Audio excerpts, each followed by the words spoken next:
Hey everyone, how's it going?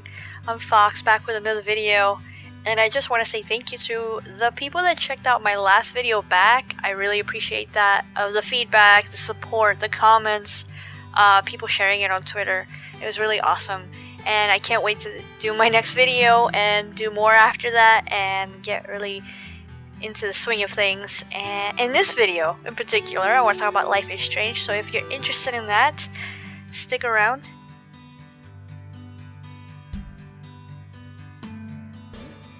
So on March 18, they announced Life is Strange True Colors. It's being done by Deck 9, not Don't Nod, and they're the ones that did Before the Storm regarding Chloe Price's story and her background regarding that. Before, we were playing as Max in the first game. Some people are saying that this one might have the same vibes as the first game. Hopefully, because that is my favorite. But then again, these are the people that did Before the Storm, so who knows? It might be a mixture of both. That would be nice. It's going to release on September 10th. I can't wait for that. What else? Oh yeah, it's going to be on PlayStation 4 and 5, Xbox One, and the series of consoles, PC, Stadia, which is like streaming. And then we have the Switch, which I'm really excited for. The Switch, I want to get it on the Switch, and I want to get it on Xbox. What else do I want to say? Oh yeah, the director is the same guy that did Before the Storm. So Zach Garris is the one that did that, and he's also done Criminal Minds before, which I can kind of see where this might kind of, use some of his skills on that aspect. You're playing as Alex Chan, and you're back home in Haven Springs, Colorado, trying to find out what happened to your brother Gabe, whether it was an accidental death or something else. That's what you want to basically find out in the game. You, as Alex, you have interesting abilities. They're emotional abilities, so you could experience the emotions of others. So you have empath power. You could focus on certain people who have a special glowing aura, and you could feel what they feel even more intensely than the other people. So you can go Nova for some reason, and I'm just really intrigued by this because I would have never thought. But it's really interesting, and I like the trailers and what they showed so far. So they really got me. I can't wait to play day one. But yeah, you could go Nova, and those feelings will intensify whether you feel them or you could kind of take those feelings away from them or something. But you could lose control. So I don't know how that's going to affect the game or the gameplay or anything like that. Or the character. I think that would be interesting. They also note here that she has a foster family, whether that's with Gabe or whatnot. Or whether his family or her family or something, and then they also note that she had a troubled childhood. So those things might affect the character or the history of the character as you play along, whether they come up or not, or the way that she thinks of things. I don't know. So the reason I mentioned that it has the feeling of Life is Strange, the first game, which was my favorite, is because, well, you're figuring out a mystery. So instead of Rachel Amber, you're figuring out stuff about her brother Gabe. So that's going to be very interesting. I really loved the first game, which I'm going to get to after I talk about this.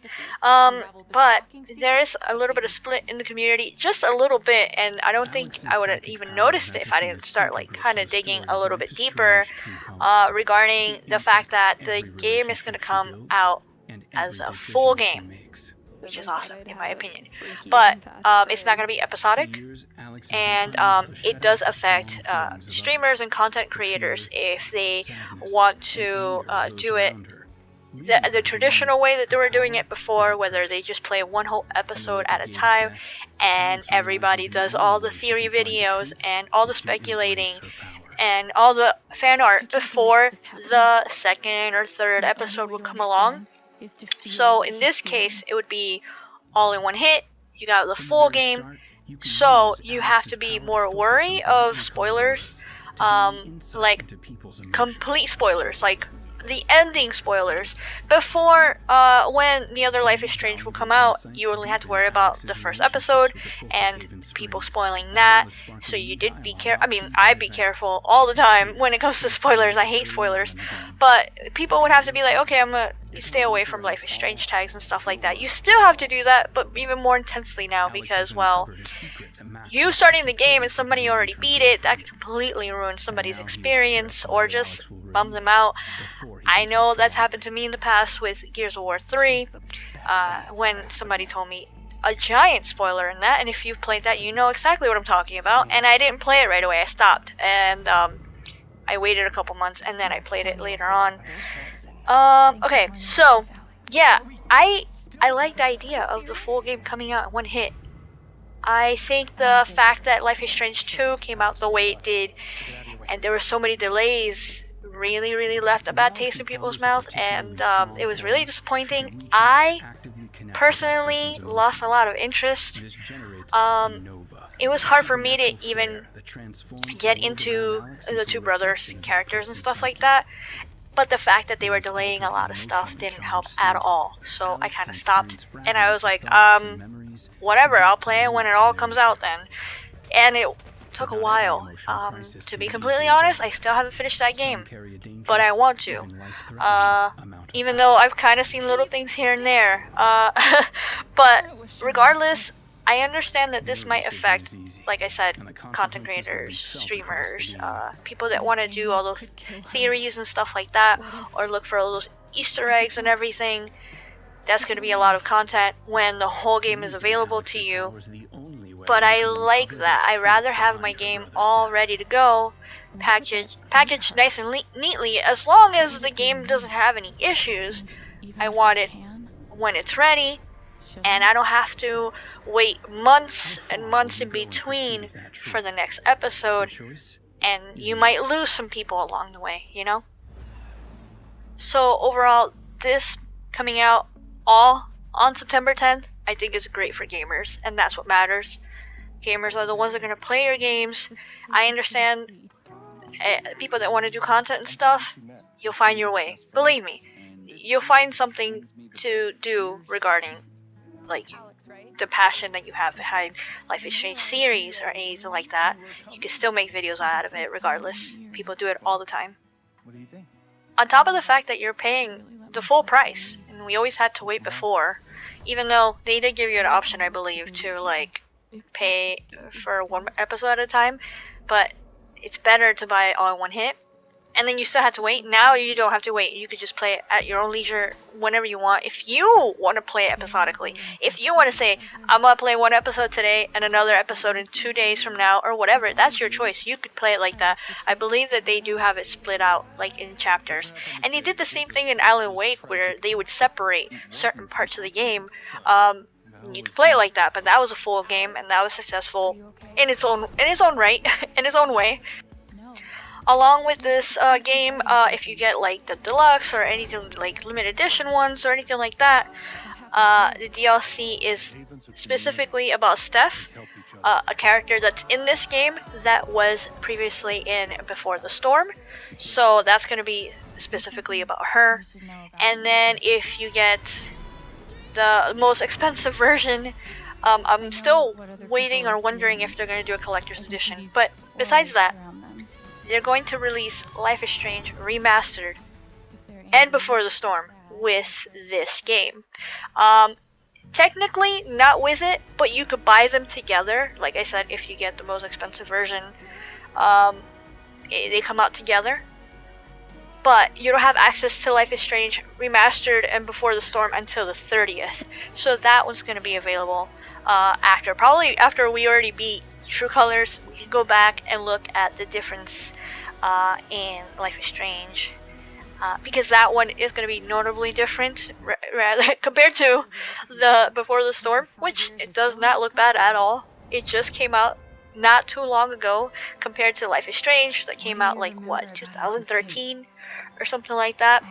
So it was a while ago, and they really needed to fix a lot of the way the game like the mechanics of the game, and yes, smooth it out here and there. Overall, Life is Strange is not one of those games that are graphically beautiful. They're just very stylized and very artsy, in my opinion. So, and I know some people agree with that as well.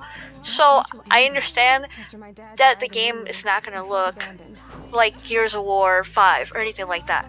It's not gonna look perfectly realistic, you know, every hair in the head or anything like that, detailed, but they really did need to fix some of the eye and hair and the lip sync and all that stuff, so that is important for this remaster. What the hell is this? So I have seen the trailer for this, and there are some good and bad. Now, for the most part, Before the Storm looks really good. Like I said, the game already looked good. It didn't come out too long ago, so like, it's fine. But Life is Strange with Max and Chloe, that one, in the trailer, there's some parts where it looks good, and I'm like, wow, what a big difference. And there's other parts that I'm like, that doesn't look right. That looks a little bit like off or somewhat worse when it comes to the lighting or anything like that, and it doesn't look any better. So I know since the trailer they got some backlash on that, and they released some screenshots. Those screenshots look amazing. So I don't know. We'll see when the game comes out.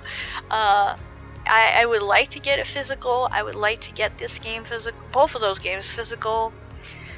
Obviously I already own them, but I do like to support the developers and the publisher on that aspect. So we'll see.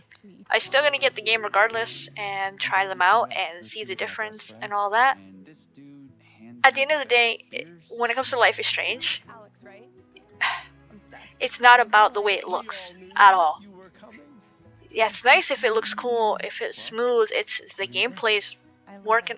I mean, yeah, gameplay does matter in that aspect where it has to work, it has to make sense. But graphically, I don't care. What matters with Life is Strange is the story. People, and myself included, played it for the storyline, for the characters.